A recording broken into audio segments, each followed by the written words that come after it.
শ্রমিক এবং কর্মজীবী মানুষ, শুধু শ্রমিক না, শ্রমিকদের বাইরে শ্রমিকের একটা সংজ্ঞা আছে, আবার কর্মজীবীরও আলাদা একটা সংজ্ঞা আছে। এই সকল পর্যায়ের মানুষ বিভিন্ন ক্ষেত্রে তারা নির্যাতিত এবং তাদের ন্যায্য অধিকার থেকে তারা বঞ্চিত। মিল, ফ্যাক্টরি, ইন্ডাস্ট্রি, বিভিন্ন জায়গায় যারা উদ্যোক্তা, তারা বিভিন্নভাবে তাদের সহকর্মী শ্রমিক এবং কর্মচারীদেরকে তারা উপযুক্ত মূল্যায়ন করেন না, তাদের শ্রমের মর্যাদা দেন না, কর্ম পরিবেশ নিশ্চিত করেন না। এটি হচ্ছে বাস্তবতা। আবার আরেকটা বাস্তবতা আছে, তারা যেমন নির্যাতন করেন শ্রমিকদের উপর, আবার তারা নির্যাতিত হন চাঁদাবাজদের হাতে।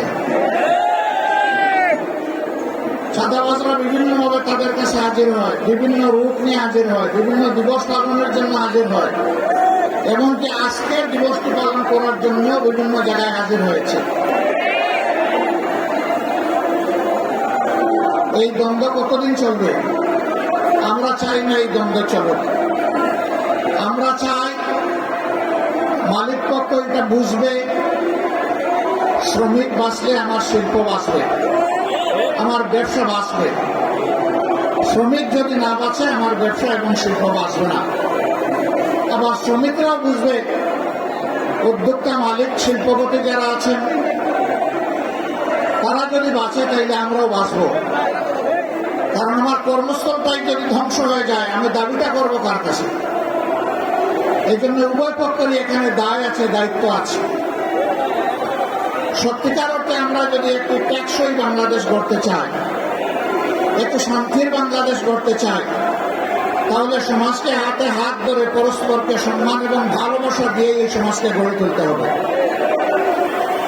যেদিন মালিকরা শ্রমিকদেরকে মন ভরে আদর করবেন এবং সম্মান দিবেন, তারা নিশ্চিত থাকতে পারেন শ্রমিক তার 16 আনার শক্তি উজাড় করে এই মালিকের পাশে থাকবে। আর শ্রমিক যতদিন পর্যন্ত অনুভব করবে যে আমার মালিক তো আমাকে মানুষই মনে করে না, আপনি ধরে নেবেন সেও আপনার শিল্পের সংরক্ষণের দায়িত্বও কিছু মনে করবে না। উভয় পক্ষ আমরা ক্ষতিগ্রস্ত হব। এই জন্য শ্রমিক কল্যাণ ফেডারেশনের মূল কাজটি হচ্ছে মালিক এবং শ্রমিকের সমন্বয়ে একটি দরদি, একটি পারস্পরিক ভালোবাসা এবং সম্মানের সমাজ গড়ে তোলা। আমরা সেই সমাজটাই দেখতে চাই। বাংলাদেশের কর্ম উপযোগী 70% মানুষ হচ্ছেন তারা কর্মজীবী, তারা শ্রমজীবী। 70% মানুষকে উপেক্ষা করে কোন সমাজ সামনের দিকে এগিয়ে যেতে পারবে না। তবে এই যে কাঙ্ক্ষিত সমাজ আমরা যেটা চাই, যে সকলের সমন্বয়, সহযোগিতায়, পারস্পরিক বোঝাপড়ায়, সম্মান এবং ভালোবাসার ভিত্তিতে আমরা একটা টেকসই সমাজ গড়ব, সেই সমাজ আল্লাহর কসম, আল্লাহর আইন ছাড়া কোনো কিছু দিয়েই গড়া সম্ভব নয়। এটা দুনিয়ার প্রমাণিত সত্য। 150 বছর আগের এই দিনকে আজকে আমরা গভীর শ্রদ্ধায় পালন করছি, কিন্তু এই দিন পালন তো আমাদের বন্ধ হচ্ছে না। শ্রমিকদের কোথাও কোথাও অথবা অধিকাংশ জায়গায় হয়তো 8 ঘন্টার কর্মঘণ্টা আছে, কিন্তু 8 ঘন্টায় তাদের হাতে যে স্যালারি, যে বেতন, যে ভাতা তুলে দেওয়া হয়, এ দিয়ে তার নুন আনতে পান্তাও ফুরায় না, এইটুকু সারতে পারে না। তাই বাধ্য হয়ে এক জায়গায় করে 8 ঘন্টা কাজ, আরেক জায়গায় গিয়ে করে 8 ঘন্টা কাজ। সে তো মেশিন নয় রে ভাই, সে তো একটা মানুষ। তারও একটা শরীর আমার মতো আছে, তারও কাজের চাপে ক্লান্তি আসে, তারও বিশ্রামের প্রয়োজন হয়, তারও পরিবারকে সময় দিতে হয়, কিন্তু তাদের জীবনটা অনেকটা অমানবিক জীবন। আমরা এই অমানবিক জীবনের অবসান ঘটাতে চাই, এবং এই অমানবিক জীবনের অবসান তখনই ঘটবে যখন সত্যিকারে আমরা সবাই মিলে মানুষকে মানুষ হিসাবে গণ্য করব এবং সম্মান দেব। মিল, কারখানা, ফ্যাক্টরি, ইন্ডাস্ট্রিতে বেশিরভাগ জায়গায় ছোট্ট হলেও পুরুষদের জন্য এখন নামাজের ব্যবস্থা রাখা হয়, কিন্তু পুরুষদের পাশাপাশি এখন আমাদের নারীরাও কাজ করেন, মায়েরা, বোনেরা, কন্যারা কাজ করেন। তাদের জন্য ওই ধরনের নামাজের কোনো ব্যবস্থা রাখা হয় না। তারাও তো নামাজ পড়তে চায়। যারা নামাজ পড়তে চায় তাদেরকে আমি মালিক পক্ষের কাছে বিনীত অনুরোধ করব, মেহরবানি করে তাদের ইবাদত পালনের আপনারা অংশীদার হন, এই সম্মানটুকু দেখান, তাদেরকে উপযুক্ত জায়গা তৈরি করে দেন। তারা যেন স্বাচ্ছন্দ্যে সেখানে গিয়ে ওয়াক্তের নামাজটা প্রশান্তির সাথে আদায় করতে পারে। জুপে নয়, করিডোরে নয়, ফাঁকের মধ্যে দাঁড়ায় নয়, বরঞ্চ নামাজের জায়গায় গিয়েই যেন তারা নামাজটা আদায় করতে পারে।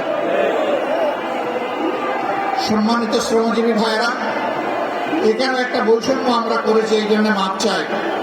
অথচ এখনকার স্লোগান হচ্ছে বৈষম্য মুক্ত সমাজ চাই। বৈষম্যটা হলো আমরা স্টেজের উপরে বসা আছি, হোক এটা ট্রাকের উপরে, অসুবিধা নাই, আমরা একটু উঁচুতে, আপনারা সমতলে। আচ্ছা, এটাও মানলাম, হয়তো একে অন্যকে দেখার সুবিধা এই অ্যারেঞ্জমেন্ট করা হয়েছে, কিন্তু আপনাদের মুখটা সূর্যের দিকে আর আমাদের মুখটা ছায়ার দিকে। কষ্টটা আপনাদের বেশি হচ্ছে, দীর্ঘক্ষণ ধরে আপনারা বসে আছেন। এখানে হয়তো বা আয়োজকদের এর বাইরে কিছু করার ছিল না। এই অনিচ্ছাকৃত যে বৈষম্য, আশা করি আল্লাহ তাআলা আমাদের ক্ষমা করবেন, আপনারাও ক্ষমা করে দেবেন। শ্রমিকদের প্রতি আমার একটু ভালোবাসা, অন্যরকম অনুভূতি আছে। আমি বিশ্বাস করি, অন্তর থেকে বিশ্বাস করি, শ্রমিকরা রক্ত পানি করা, ঘাম জড়িয়ে যে অর্থ জোগাড় করে, এটা হালাল। সুতরাং তাদের গায়ের ঘামটা আমার কাছে আতরের মতো। আমি যখন কোথাও কোনো শ্রমিকের সংস্পর্শে যাই, কেউ কেউ তাদেরকে হাত মেলানো থেকে বিরত রাখতে চায়, আমি টান দিয়ে বলি, আসো ভাই, তোমার সাথে একটু বুক মিলাই, কারণ তোমার বুকের ঘামটা আমার জন্য আতর, সুগন্ধি, সৌভাগ্যের কারণ। তোমার রুচি হালাল। আল্লাহর হাবিব বলেছেন, ওই সমস্ত গরিব, দুঃখী, মেহনতি মানুষ সচ্ছল মানুষদের চাইতে 500 বছর আগে আল্লাহর জান্নাতে প্রবেশ করবে। আমি কেন তাদেরকে সম্মান করব না, কেন শ্রদ্ধা করব না, কেন ভালোবাসবো না? অবশ্যই আমাদেরকে ভালোবাসতে হবে। আজকের এই স্টেজটা মাশাআল্লাহ শ্রমিকদের দখলে।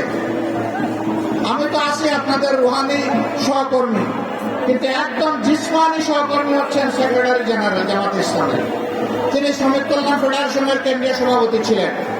এরপরে বসা আছেন আমাদের নায়েবে আমিরদের মধ্যে যিনি বয়সে জ্যেষ্ঠ, জনাব অধ্যাপক মুজিবুর রহমান সাহেব, তিনিও আপনাদের কেন্দ্রীয় সভাপতি ছিলেন। এরপরে আরেক নায়েবে আমির, তিনি বর্তমান কেন্দ্রীয় সভাপতি। একজন মাত্র নায়েবে আমির বাকি আছে, ডক্টর সৈয়দ আব্দুল্লাহ মোহাম্মদ তাহের। আমি ভাবতেছি তাকেও কোনদিন খান দিয়ে আপনারা কেন্দ্রীয় সভাপতি বানাই নেবেন, আর আমার পালা শেষে ইনশাআল্লাহ। কাজেই শ্রমিকদেরকে আমরা কিভাবে মূল্যায়ন করি, এই বিষয়টা আজকের স্টেজে একটা তার প্রতিচ্ছবি। আলহামদুলিল্লাহ, আমরা আসলে মানুষের মধ্যে কোনো বৈষম্য দেখতে চাই না, এবং মানুষকে তার কর্ম, শ্রম কিংবা শিক্ষা অথবা পেশাগত জীবন দিয়ে আমরা বিবেচনা করতে চাই না। মানুষ